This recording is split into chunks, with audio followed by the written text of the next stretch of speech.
Ini adalah latihan untuk UKK SMP kelas 8 ya. Sebutkan masing-masing 3 contoh bahan rumah tangga yang mengandung asam dan mengandung basa. Sebelumnya apa itu asam, apa itu basa?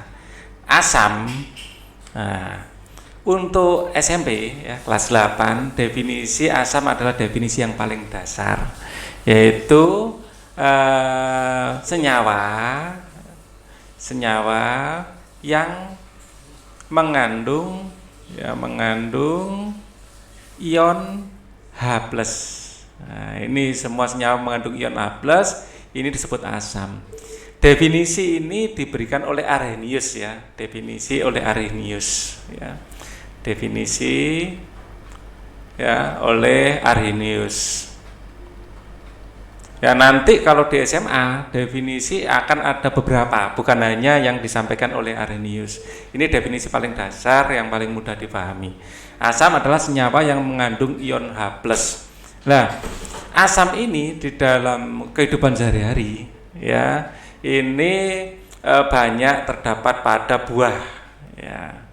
Buah yang masam tentu saja, namanya aja asam. Misalnya jeruk ya, ada kiwi ya, kemudian buah kiwi ini termasuk asam ya, rasanya masam. Terus kemudian yang masam-masam mungkin nanas dan lain-lain. Intinya buah-buah yang berasa masam itu jelas mengandung senyawa H+ asam ya. Senyawa asam ini pada kategori ya, buah kategori bahan makanan yang buatan ya, bahan makanan yang selain buah ya, contohnya adalah cuka. Nah, ini adalah asam. Terus ini asam citrun biasanya untuk minuman. Ya, itu juga asam. Pokoknya yang kecut-kecut juga. Yang paling sering kita pakai ya cuka ini. Ya, di sini bahan makanan yang bersifat asam yang mungkin yang sering kita dapatkan ya cuka ini ya, sama citrun ya, citrun. Ya, orang-orang biasanya nyebutnya citrun gitu, beli di pasar. Ya, ini asam sitrat. Ya. Kemudian ada kategori lagi bahan pembersih. Nah, biasanya untuk membersihkan lantai ini kita pakai HCl ya, tapi konsentrasi rendah untuk pembersih lantai ya.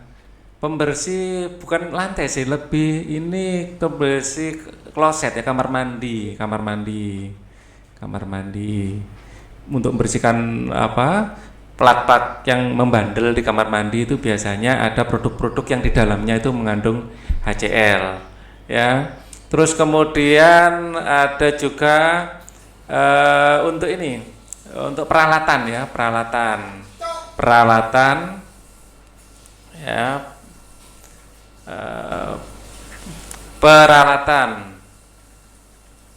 peralatan ini contohnya adalah air aki ya. Nah, air aki ini pada dasarnya adalah H2SO4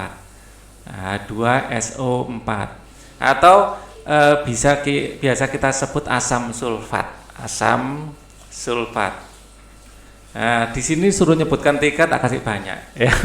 Pilih saja ini satu, mungkin dari buah pilih satu aja, jeruk. Kemudian cuka untuk makanan ya, pembersihnya pilih HCl atau air aki, tak masalah ya.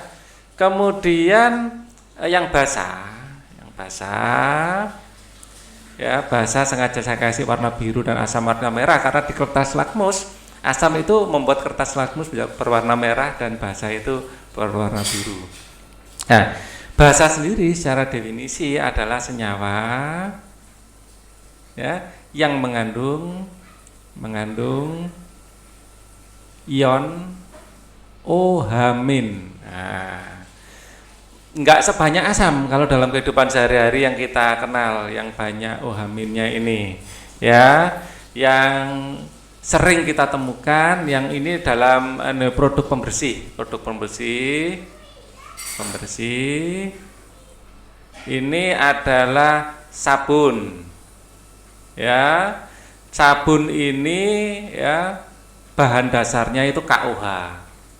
Ya. Kalsium hidroksida. Terus selain sabun, sampo. Terus kemudian pasta gigi. Nah, ini bersifat basah. Ya, kemudian ada juga sifat basah ini pada bahan bangunan. Misalnya kapur ini juga ya untuk bahan bangunan, terus semen. Nah, ini bersifat basah. Basah sendiri licin dan pahit ya. Kalau asam itu kecut atau masam. Ya, jadi ini contoh-contoh basah dalam kehidupan sehari-hari. Yang paling sering ya sabun, sampo, pasta gigi ini. Kapur, batu kapur itu ya. Kapur tulis maupun batu kapur semuanya bersifat basah. Ya, baik kapur tulis maupun batu kapur untuk bangunan, batu kapur untuk bangunan. Keramik itu intinya bersifat basah karena dibuat dari kapur juga, ya. Jadi sudah cukup ya, disuruh nyebutkan 3.